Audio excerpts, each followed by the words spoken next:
Hello வணக்கம். வாங்க, ரொம்ப நாள் ஆச்சு வீடியோஸ் போட்டு.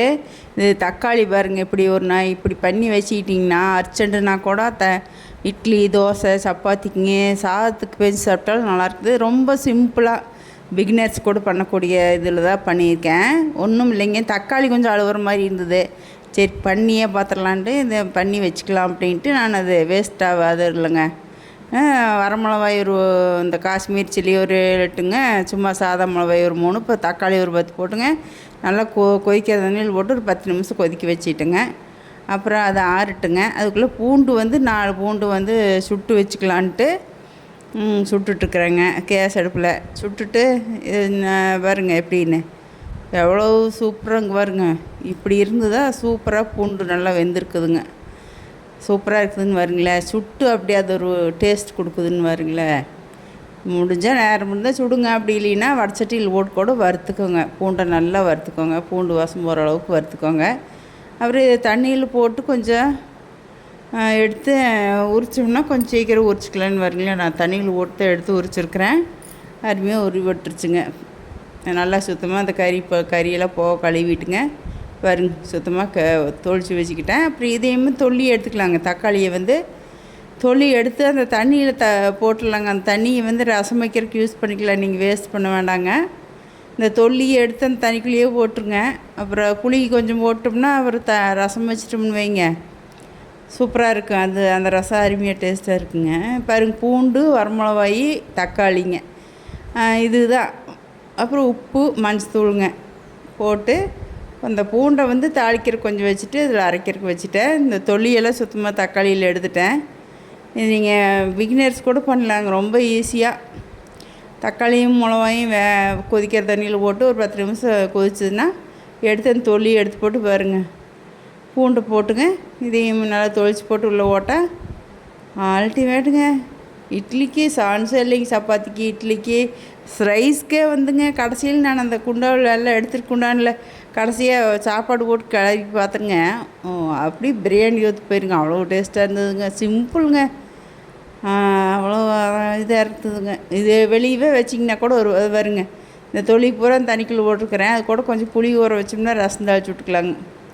சரி, ஒன்று தாளித்து விட்டுருலாங்க. இந்த தக்காளி தொக்கை கடுகு, வெந்தயம், உளுந்து பருப்பு போட்டுங்க, வரமிளகாய், கருவேப்பிலை தழை போட்டு பூண்டாஞ்சேரியும் போட்டு நல்லா வணங்கினதுக்கப்புறம் அதை எடுத்து ஊற்றி அப்புறம் நல்லா கிளறி விட்டு உப்பு, மஞ்சள் போட்டோம்னு வைங்க. போட்டு கொஞ்சம் நேரம் அப்படியே மூடி வச்சிட்டோம்னா அப்புறம் எண்ணெய் விரிஞ்சு வரணுங்க. இட்லிக்கு அப்போதைக்கு இட்லி தோசைக்காக இருந்தால் கொஞ்சம் தண்ணியாட்டவை கூட வச்சுக்கலாங்க. இல்லை 5-6 நாள் 5-6 நாளைக்கு வச்சுக்கிற மாதிரி இருந்தால் கொஞ்சம் அந்த தண்ணியெல்லாம் சொண்ட வரைக்கும் சிம்மில் வச்சு மூடி வச்சிட்டிங்கன்னா அருமையாக அப்படியே ரெடி ஆகிக்க பாருங்க. இது இப்போதைக்கு நீங்கள் காலையில் இட்லிக்கு அப்போதைக்கு சாப்பிட்ற மாதிரி இருந்ததுன்னா அப்போ அப்படியே வச்சுக்கலாங்க. நான் அப்போதைக்கெல்லாம் எங்களுக்கு இங்கே 1 ஸ்பூன் இருந்தால் போதுங்க. சரி, அதுக்காக தக்காளி பழம் வேஸ்ட் ஆகக்கூடாதுன்னு பண்ணினேன். இப்போ நம்ம பண்ண மாதிரி மாச்சு பார்த்த மாதிரி தொக்கு எப்படி இருக்குதுங்கிறதையும் தெரிஞ்சுக்கலாம் அப்படின்ட்டு பண்ணேங்க. அப்புறம் அது எடுத்து நல்லா சுண்ட வச்சே வச்சுட்டுனுங்க. இதை இப்படி இருக்கிற போது வேணுனாலும் எடுத்துக்கலாம். நம்மளுக்கு எவ்வளோ டைட்டாக வேணுமோ அப்படி வச்சுக்கலாம், இல்லை கொஞ்சம் தனியாட்டு வேணுனாலும் வச்சுக்கலாங்க. நான் நல்லாவே வரனே வறுத்து போட்டேங்க. அப்போ தான் கெடாதுன்ட்டுங்க. எங்களுக்கு 1 ஸ்பூன் எடுத்தால் 2 பேருக்கு சரியாக போயிருங்க. பரிசம் மதியானம் சாப்பாடு ரெடி ஆயிடுச்சு. சாப்பாடு சாம்பாருங்க. இன்றைக்கி ஒன்றும் உள்ளே போடுறதுக்கு கேரட்டு, சின்ன வெங்காயம், பூண்டு தான் போட்டிருக்குறேங்க சாம்பார் இல்லைங்க. அப்புறம் இது பச்சை பயிறு முளைக்கட்டணுங்க. அதுவும் பீன்ஸும் போட்டு வறுத்துருக்குறேன் பாருங்கள். சூப்பர் ஹெல்த்தி ஃபுட்டுங்க. எனக்கு ரொம்ப பிடிச்சதுங்க இந்த பச்சை பயிறு பீன்ஸும் போட்டுங்க. அருமையாக இருந்ததுங்க.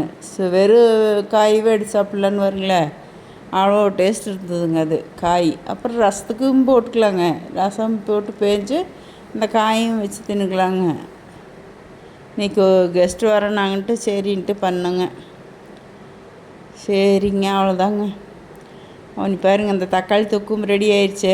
பார்த்துட்டு அப்புறம் எப்படி இருக்குதுன்னு கமெண்ட் பண்ணுங்கள். ரொம்ப சிம்பிளாக பிகினர்ஸ் கூட பண்ணி பாருங்கள். இவ்வளோ தூரம் சுண்ட வச்சுட்டுனுங்க. இது ஏர்டைட்டு இதில் போட்டு வச்சுட்டோம்னு வைங்க, இது எனக்கு 10 நாள் 1 மாதம் வருங்க.